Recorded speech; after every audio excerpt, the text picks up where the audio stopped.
मसूरी में बढ़ रहे यातायात के दबाव को कम करने के लिए प्रशासन ने नया ट्रैफिक प्लान बनाया है, जिसके तहत कई क्षेत्रों में एक मार्गीय यातायात की व्यवस्था की गई है, जिसका मसूरी उप जिलाधिकारी, लोक निर्माण विभाग और पुलिस विभाग की ओर से संयुक्त निरीक्षण किया गया। उप जिलाधिकारी नंदन कुमार ने बताया कि कंपनी गार्डन, केम्प्टी फॉल मार्ग पर निरीक्षण किया गया और ऐसे अनुष्ठानों को चिन्हित किया गया है जहाँ पर अक्सर जाम लगने की संभावनाएं होती है। एसपी ट्रैफिक को निर्देशित किया गया है कि ऐसे स्थानों पर यातायात पुलिस को तैनात किया जाए और यहाँ आने वाले पर्यटकों को रूट प्लान की जानकारी भी दी जाए। अपर सचिव पर्यटन विभाग रविशंकर सर के द्वारा जो मीटिंग दिए गए थे, उसके क्रम में जो निर्देश दिए गए थे कि कुछ ट्रैफिक की व्यवस्था सुचारू करने हेतु हमें कुछ वन वे रूट्स आइडेंटिफाई करके उसको इन्फोर्स करने की प्रक्रिया में आज हमारा जॉइंट इंस्पेक्शन था, जिसमें पुलिस और प्रशासन और PWD एवं लोग मौजूद थे। तो इसमें जो हमारा एक केम्प्टी के थ्रू जो हम वन वे यूज़ कर सकते हैं उसी रोड की निरीक्षण की गई और आगे की उस रोड में कहाँ पे हमारे ड्रॉबैक्स हैं, कहाँ पे चोकिंग पॉइंट्स हैं, जिसको क्लियर किया जा सके, उसके क्रम में हम निर्देश दे दिए गए और जल्दी उस पर कार्रवाई हो जाएगी ताकि हमारा ट्रैफिक की समस्या को जितना ज़्यादा हम सॉल्व कर सकें उस स्थिति में आ जाए। कई चीज़ों पे बैठ के हो रही हैं, अभी मॉल रोड के भी काम हो रहे हैं, तो उसका भी निर्माण चल रहा है और आगे बहुत हद तक कार्रवाई हो भी गई है उसमें। ट्रैफिक की भी जहाँ तक बात है तो अभी पिछले महीने भी हमारी बैठक हुई थी और जो हमारा वेवर्ली स्कूल है उसमें भी एक चोकिंग पॉइंट था, उसको हटाया गया था, तो वहाँ से भी हमारी जो ट्रैफिक की जो मूवमेंट है उस रोड में वो काफ़ी हद तक सुधरी है। तो इसी क्रम में लगातार जो है ऐसे पॉइंट्स आइडेंटिफाई किए जाते हैं और उसके क्रम में आगे कार्रवाई की जाती है और फिर सुधार भी अपेक्षित है। मसूरी में विश्व वरिष्ठ नागरिक उत्पीड़न जागरूकता दिवस पर ऑल मसूरी वरिष्ठ नागरिक कल्याण समिति के तत्वाधान में रैली निकाली गई, जिसमें विभिन्न स्कूलों के बच्चों ने नारे लगाकर बुजुर्गों का सम्मान करने का आह्वान किया। इसके अलावा गुरुद्वारा साहिब ट्रस्ट के सभागार में गोष्ठी का आयोजन भी किया गया, जिसमें वरिष्ठ नागरिकों को सम्मान देने और उनके अनुभवों का लाभ समाज हित में करने की बात कही गई। Senior citizen abuse awareness day और इस अवसर पर मैं सभी मसूरी के जितने सीनियर सिटीजन हैं उनको बहुत बहुत शुभकामनाएं देता हूँ और हम सबका एक नैतिक कर्तव्य बनता है कि हमारे जो घर में बुजुर्ग हैं हम उनका सम्मान रखें, उनका मान सम्मान रखना हमारा कर्तव्य है। और क्योंकि बुजुर्गों के बिना परिवार अधूरा रहता है, तो इस अवसर पर मैं सबसे यहाँ पे प्यारे बच्चों से यही गुजारिश करूँगा कि अपने जो घर में बड़े हैं उनका मान सम्मान बनाए रखें और साथ ही इनका आशीर्वाद लेना बहुत ज़रूरी है और इनका जो एक्सपीरियंस है, अनुभव है, वो उनसे ही हमें काम करने की प्रेरणा मिलती है। आज का दिवस 15 जून सन 1911 में UNO द्वारा इसे सीनियर सिटीज़न के दुर्व्यवहार जो उनके साथ हो रहा है उसको जागरूकता फैलाने के लिए इसको मनाया जाता है पूरे विश्व में।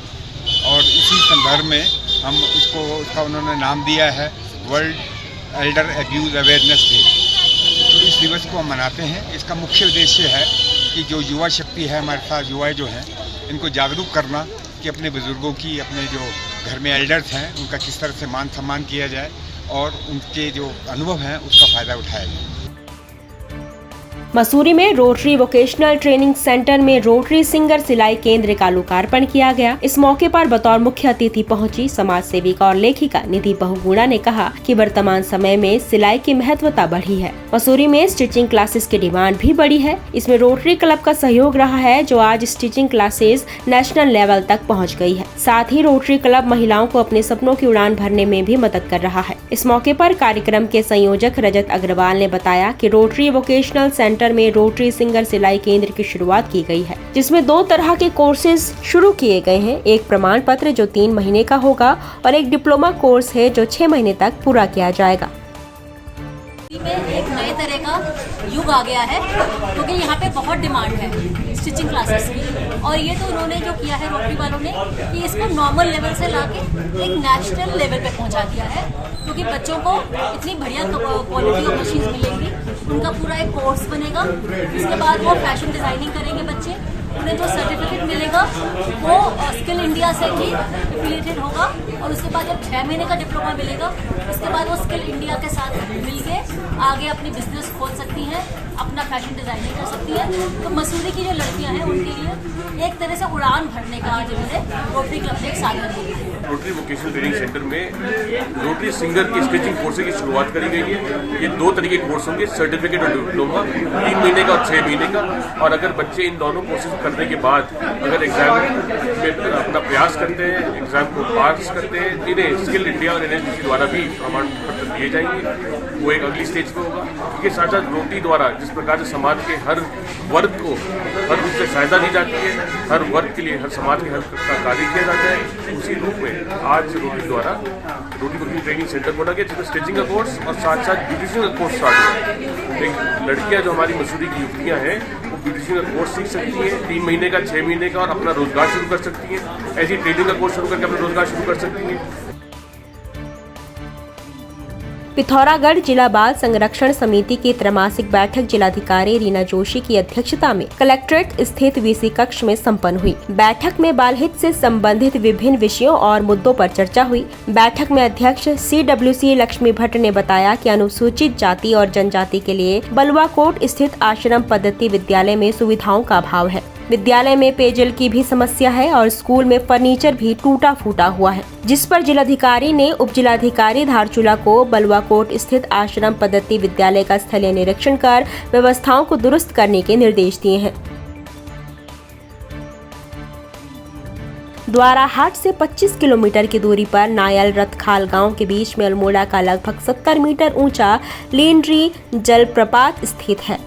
दूनागिरी के पहाड़ों के बीच में बसा यह सुंदर जलप्रपात सबका मन मोह लेता है, लेकिन ये आज तक लोगों की नजर से अछूता रहा है। वहीं अब इस जलप्रपात को विकसित करने की मुहिम छिड़ गई है, जिसके लिए द्वाराहाट विकास खंड ब्लॉक प्रमुख, खंड विकास अधिकारी और ग्राम प्रधान नायल ने कवायद शुरू कर दी है। इस कड़ी में विकास खंड की टीम लेंड्री जलप्रपात पर पर्यटन की संभावनाओं को तलाश करने के लिए पहुंची। खंड विकास अधिकारी संतोष जेठी ने बताया कि मनरेगा और पर्यटन विभाग के सहयोग से इस स्थल को विकसित कर पर्यटन के नक्शे में लाया जाएगा। नायल मसूरी में हमारा एक यहाँ पे वाटरफॉल है, ग्रीनरी वाटरफॉल इसका नाम है, और ये अभी तक ज़्यादा एक्सप्लोर नहीं किया गया है। इसको पर्यटकों को इसके बारे में ज़्यादा मालूम नहीं है, क्योंकि यहाँ पे आने का रास्ता वगैरह अभी तक नहीं था।